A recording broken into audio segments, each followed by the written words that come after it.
বিসমিল্লাহির রহমানির রহিম। সুপ্রিয় এবং সম্মানিত আমার সাংবাদিক বন্ধুরা, আসসালামু আলাইকুম। প্রথমে আমি আপনাদেরকে আন্তরিকভাবে ধন্যবাদ আর কৃতজ্ঞতা জানাই। খুব অল্প সময়ের মধ্যে আপনাদেরকে অবগত করেছি, আপনারা এখানে হাজির হয়েছেন, সেজন্য আপনাদের আবার আন্তরিকভাবে ধন্যবাদ আর কৃতজ্ঞতা জানাই। আর আপনাদের মাধ্যমে আজকে ঢাকা ৮ আসনের সর্বস্তরের জনগণকে ধন্যবাদ জানাই মির্জা আব্বাসকে ৮ আসনে ধানের শেষে নির্বাচিত করার জন্য। প্রিয় সাংবাদিক বন্ধুরা, আপনারা হয়তো নোটিস করেছেন কিছুদিন যাবৎ সোশ্যাল মিডিয়া একটি ব্যাপার খুব ঘুরপাক খাচ্ছিল ভোটের কিছু অনিয়ম নিয়ে।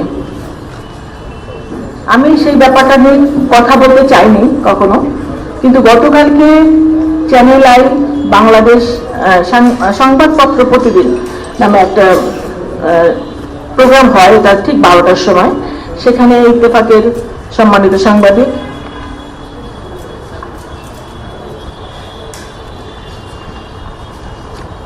সালাউদ্দিন ভাই, উনি গেস্ট ছিলেন, হোস্ট ছিলেন আমাদের মানব জমিনের জনাব মতিউর রহমান ভাই। তিনি কিছু কথা বলেছেন। তিনি বলেছিলেন যে সিদ্ধেশ্বরী বয়েজ স্কুলের যে ঘটনাটা কেন্দ্র করে যে সোশ্যাল মিডিয়া যে খবরগুলো এসেছে সেটা নিয়ে তিনি বলতে চাচ্ছিলেন যে ওখানে আমি গিয়েছি, ওটা বৈধ ছিল, কারণ আমি নির্বাচনে যে প্রার্থী মির্জা আব্বাসের প্রধান নির্বাচনী এজেন্ট, সেজন্য আমি প্রার্থী যেটা করতে পারি, যে জায়গায় যেতে পারি, সেই এক্সেসগুলো আমারও আছে, সেজন্য আমি যেতেই পারি। এটা আমার যাওয়াটা সঠিক ছিল এবং আমি যে তাদেরকে চার্জ করছি সেটাও সঠিক ছিল। কিন্তু তারপরে তিনি যেটা বলেছেন যে আমি যাওয়ার পরে যে অবৈধ ভোটগুলোকে বৈধ করানো হয়েছে সেটা নিয়ে নাকি মামুনুল হক সাহেব বলেছেন যে তার আসনেও বৈধ করা দরকার, সেটার পক্ষে উনি কথা বলেছেন। নতুন লাইফবয় অ্যালোভেরা শ্যাম্পু চুল করে ন্যাচারালি স্ট্রং মাত্র 2 টাকায়। তো আমি আসলে সেই জিনিসটা ক্লিয়ার করার জন্য আজকে আপনাদেরকে ডেকেছি। আমি 12 তারিখে 5:30 6টার দিকে আমি জানতে পারলাম সিদ্ধেশ্বরী বয়েজ স্কুল থেকে আমাদের পোলিং এজেন্টরা ভিতর থেকে বারবার আমাকে নক করছিল, এখানে অনিয়ম হচ্ছে, অনেক অনিয়ম হচ্ছে, একটু পারলে এখানে আসেন। আমি তখন দৌড়ে চলে গেলাম, গিয়ে আমি দরজা নক করছি, বারবার নক করছি, অনেকক্ষণ, প্রায় আধা ঘন্টা পরে দরজাটা খুললো, ভিতরে যেতে দিবেই না। তারপরে গেলাম, ওখানে প্রিজাইডিং অফিসার ছিল শামসুল ইসলাম ইসলামী ব্যাংকের, এবং প্রায় 5-6 জন বিদেশি পর্যবেক্ষক ছিলেন ওই রুমটার মধ্যে। ওখানে কাউন্টিং হচ্ছিল। তখন আমাদের যে ধানের শেষের এজেন্ট তারা বলছিল যে এখানে 25 থেকে 27টা ভোটকে তারা বাতিল করে দিয়েছে, যে ভোটটা ওই যে গ্যাপ সাদা জায়গাটা সিল মেরেছে জন্য সেগুলোকে বাতিল করে দিয়েছে। কিন্তু আমি রওনা হওয়ার আগে জানতে পেরেছিলাম যে নির্বাচন কমিশন থেকে ওই ভোটগুলোকে বৈধ করার জন্য রিকোয়েস্ট করা হয়েছে। তখন আমি প্রিজাইডিং অফিসার শামসুল ইসলামকে বললাম যে এই ভোটগুলো তো নির্বাচন কমিশন থেকে বৈধ করার জন্য বলা হয়েছে। উনি বললেন যে আমরা এরকম কোনো নির্দেশনা পাইনি। তখন রিটার্নিং কর্মকর্তা এই সময় আমার মোবাইলে ফোন দিলেন। আমি তখন বললাম যে ভাই, এখানে তো রিটার্নিং কর্মকর্তা যে শামসুল ইসলাম, উনি কথা শুনতে চাচ্ছেন না, উনি এগুলোকে মানতে রাজি না। তখন উনি বললেন ওনাকে ফোনটা দেন। আমি ফোনটা সাইফুল ইসলাম, আমি স্পিকারে রেখেছিলাম ফোনটা। আমার স্পিকারে বিদেশি পর্যবেক্ষকরা শুনছিলেন, বিভিন্ন প্রার্থীর এজেন্টরাও শুনতে পাচ্ছিলেন, ধানের শেষের এজেন্টরাও শুনতে পাচ্ছিলেন, এবং ওই কক্ষের ভিতরে যারা ছিলেন সবাই স্পষ্ট শুনতে পাচ্ছিলেন যে স্পিকারে রিটার্নিং কর্মকর্তা বলছিলেন যে নির্বাচন কমিশন থেকে নির্দেশনা এসেছে এই ধরনের ভোটগুলোকে বৈধ করে দিতে। এখন এটা বাস্তবায়ন করবেন কি না করবেন সেটা সম্পূর্ণ আপনার ব্যাপার। তারপর উনি ফোনটা রেখে দিলেন। সেই শামসুল ইসলাম বললেন যে আমি এটা মানতে রাজি না। আমি বললাম আপনি কেন মানবেন না? বললাম আমি নির্বাচন, আমার সাথে তো সরাসরি কথা হয়নি, অন্য কারো, আমার উপরেও একজন কর্মকর্তা আছেন ম্যাজিস্ট্রেট, তিনি আসুক, তারপরে আমরা ডিসিশন নেব। তা আমি বললাম সেই ম্যাজিস্ট্রেটকে কল করেন। উনি অনেকবার কল করেন, কল করে বলে আসছেন। তারপর অনেকক্ষণ পরে সেই একজন মহিলা আসলেন ম্যাজিস্ট্রেট। উনি এসে, ওনার নামটা আমার ঠিক খেয়াল নেই, সাম আফরোজা হবে, উনি এসে বললেন যে না, এই ভোটগুলো সব বৈধ হবে, বৈধ করে দেন। কিন্তু তারপরে ওই শামসুল ইসলাম কিন্তু বললেন যে না, এই ভোট, উনি ওনার সাথে তর্কাতর্কি করলেন, মানে বললেন যে বৈধ হবে না। কিছুক্ষণ পরে ওই ম্যাজিস্ট্রেট তখন বললেন যে আমার আর একটা জায়গায় একটা অনিয়ম হচ্ছে, আমি ওখানে একটু চলে যাই। তখন আমি বললাম যে আপনি এই জিনিসটা মানে সলিউশন না করে আপনি চলে যাচ্ছেন, তাহলে এটা কি হবে? তখন উনি বললেন যে আমি কিছুক্ষণ পরে আবার আসছি। তখন উনি চলে গেলেন, আর আসলেন না। তখন আমি প্রিজাইডিং অফিসারকে বললাম যে আপনি এখন কি ডিসিশন নেবেন?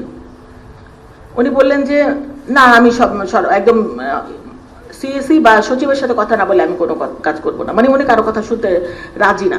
তো ওখানে আমি তো প্রায় আধা ঘন্টার উপরে ছিলাম হয়তো।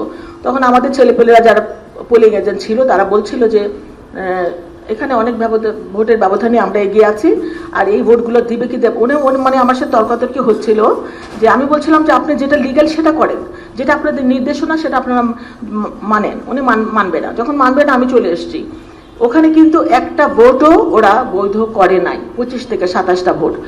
এবং আমার কাছে তারপরে 7:30 8টার দিকে ফোন আসছিল আমাদের পোলিং এজেন্টদের যে আমাদেরকে এখন জোর করে বের করে দিচ্ছে, লাইট অফ করে দিয়েছে, সিগনেচার নিয়ে নিয়েছে, আমাদের এখন আর কিছু করার নাই। এই সাইফুল ইসলাম সবাইকে তারপরে বের করে দিয়েছে, লাইট অফ করে দিয়েছে, এবং একটা ভোটও ওখানে বৈধ হয় নাই। তো যেটা সোশ্যাল মিডিয়ায় ছড়াচ্ছে যে আমি যাওয়ার পর ভোটগুলো বৈধ হয়েছে আর তারপরে মির্জা আব্বাস নির্বাচিত হয়েছে, এটা ঠিক নয়। আমি আমি আমি মানে ভেবেছিলাম না, ভাবছি মানে এটা নিয়ে যে আপনাদের সাথে কথা বলতে হবে, এটা আমি আশা করি নাই। কিন্তু কালকে যখন আমি ওই চ্যানেল আইয়ের নিউজটা আমি মানে সংবাদপত্রে ওনার কথা যখন শুনলাম, ওনার নাম হলো ইত্তেফাকের সাংবাদিক সালেউদ্দিন ভাই, উনি বলছিলেন যে আমি গিয়েছি এবং আমি যাওয়ার পরে ভোটগুলো বৈধ হয়েছে, তাহলে অন্য জায়গায় ভোট কেন বৈধ হবে না। এবং গিয়েছে, এটা রাইট আছে, এটা উনি বলছিলেন যে উনি গিয়েছে, ওটাও ঠিক আছে, এবং ভোটগুলো বৈধ হওয়া দরকার, এটাও ঠিক আছে। তো কথা হচ্ছে যে এখানে যদি বৈধ হয় তাহলে ওখানে হবে না কেন। তো ভাই আমি যেটা বলতে চাচ্ছি, কোনো ভোটই ওখানে বৈধ করে নাই। আর এইরকম প্রত্যেকটা কেন্দ্রে আমি তারপর বের হওয়ার পরে শুনছিলাম ideal school, Kamalapur girls school, অনেক স্কুল, আমাদের প্রত্যেকটা কেন্দ্রে 70টা 75টা 40টা 50টা করে ভোট এরকম করে বাতিল করে দিয়েছে। এই ভোটগুলোকে যদি বৈধ করা হতো তাহলে কিন্তু অনেক কয়েক হাজার ভোট আরো বেড়ে যেত মির্জা আব্বাসের। তো আপনাদেরকে ডেকেছি এটার জন্য, কোনো ভোট বৈধ করা হয় নাই। তারপরও আমি রিটার্নিং কর্মকর্তার অফিসে গিয়েছি রাত্রে 9টার দিকে, এবং আমি লিখিত একটা চিঠি কমপ্লেন দিয়ে আসছি যে এই ভোটগুলোকে যেন বৈধ করা হয়, কিন্তু এখন পর্যন্ত সেটা করা হয়নি।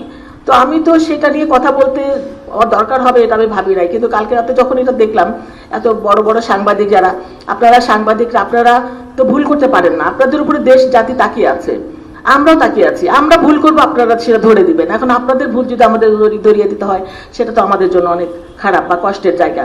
আর এরকম সিনিয়র সাংবাদিকরা যদি না জেনে, না প্রমাণ ছাড়া এরকম কথা বলে, তাহলে অনেক জুনিয়র সাংবাদিকরা আছে, তারা কিভাবে শিখবে। তো আমি সেই জন্যই আপনাদের মাধ্যমে তাকে অনেক কোশ্চেন করতে চাই যে উনি যেটা বলেছেন ওটা ঠিক নয়, উনি হয়তো জানেন না, উনি সঠিক তথ্যটা জেনে ওনার কথা বলা দরকার ছিল যে ওই কেন্দ্রের নয় এবং কোনো কেন্দ্রে ভোট কোনো বৈধ করা হয় নাই। তো আমি যেটা বলতে চাই আপনাদের কাছে, আবারও বলছি, আমি গিয়েছি, এটা সঠিক ছিল। নির্বাচনে প্রার্থীর আমি মেইন এজেন্ট, আমি যে কোনো জায়গায় যেতে পারি, আমি এখানে কোনো প্রভাব বিস্তার করি নাই। আমি শুধু বলতে চেয়েছি যে আপনি নির্বাচন কমিশনের নির্দেশনা আছে, আপনি কথা বলেন, কথা বলিয়ে দিয়েছি, কিন্তু তিনি মানতে রাজি হননি, আমি চলে এসেছি, এবং কোনো ভোট ওখানে বৈধ হয় নাই, এটা আপনাদের মাধ্যমে জানানো।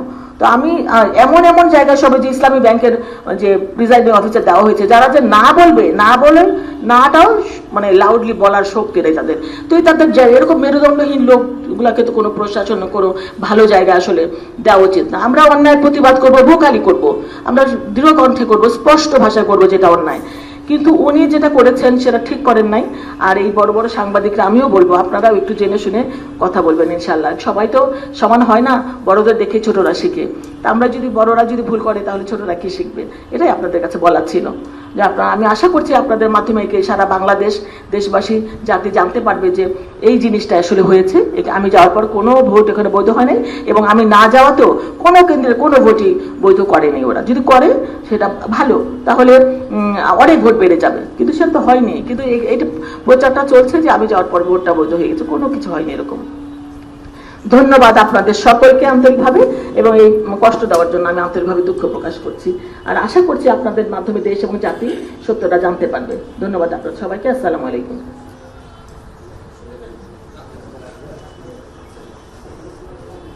প্রশ্ন করার থাকলে করতে পারেন, আমার কোনো অসুবিধা নাই। আমি যে কেন ঠিক হবে না, ওরা যদি করতে চায় করবে প্রশ্ন। কেউ কি করতে চান প্রশ্ন? জি, বাইরে আপনাদের দলের লোকজন অনেক ছিল, লোকজনরা ছিল, প্রচুর পরিমাণ সেনাবাহিনী মোতায়েন করা হয়েছিল, প্রশাসন দেওয়া হয়েছিল। আর বেশ কয়েকজন পুলিং এজেন্টরা অভিযোগ করেছিলেন যে আমাদেরকে সেখান থেকে বের করে দেওয়া হয়েছে। জি, এটা আমার লাইভে তাহলে তো দেখেন দেখুন তাহলে বলেন যে এই জিনিসগুলো হচ্ছে। ছিল আরো 4-5 হ্যাঁ, হ্যাঁ। সহ 5-7 জি। বের করে দেওয়া হয়েছে। বলা হচ্ছিল যে এখানে 30 থেকে আপনি যেটা বললেন জি। যে 25 থেকে 27 হুম। তারা বলছিল 30 থেকে 32টা, হ্যাঁ। জায়গায় ছিল, এর জন্য তারা কোনো একটা পক্ষকে দেওয়ার চেষ্টা করা হচ্ছে। যে এটা তো আপনি এখন দেখেন, আপনি সাংবাদিক, আপনি বললেন, আপনি একদম অত বড় সাংবাদিক না যেটা আরেকজন সাংবাদিক বলেছেন। তো এটা যারা প্রেজেন্ট ছিল তারা মানে জানতে পারবে। আর আমি এমন মানে এরকম কথা তো বলা ঠিক না যে কথাটা আমি প্রমাণ করতে পারবো না। তো আমি সেই জন্য আমি আসলে আপনাদেরকে দেখেছি যে আমি নিজে ছিলাম, এবং আপনারা অনেকে দেখেছেন যে যে ভাইটা যেমন ছিলেন ডিবিসি নিউজের, উনি ছিলেন এবং উনি দেখেছেন, কিন্তু কোনো ভোট ওখানে বৈধ করা হয়নি। মানে উত্তেজনাটা বেশ ভালো ছিল। ছিল কিন্তু কোনো কাজ হয়নি। ওই ভদ্রলোক প্রিজাইডিং অফিসার এবং প্রশাসন পুরাটাই আমাদের বিপক্ষে কাজ করেছে এবং ভালো আচরণ করেনি। পক্ষে আলোচনা করছে যে আপনারা আপনাদের পক্ষে কোশ্চেন করতে পারেন বা সেটাই তো, আপনি তো ছিলেন ওখানে, এবং আমি চ্যালেঞ্জ করবো, আমি তো নাম বললাম সাইফুল ইসলাম, তাকে ধরেন ইসলামী ব্যাংকের এবং জিজ্ঞেস করেন, আমি তো গিয়েছিলাম, উনি অস্বীকার করতে পারবেন না, এবং উনি কোনো ভোটকে বৈধ করেছেন কিনা সেটাও জিজ্ঞেস করেন, তাহলে আপনারা জানতে পারবেন। ঠিক আছে, থ্যাংক ইউ সবাই।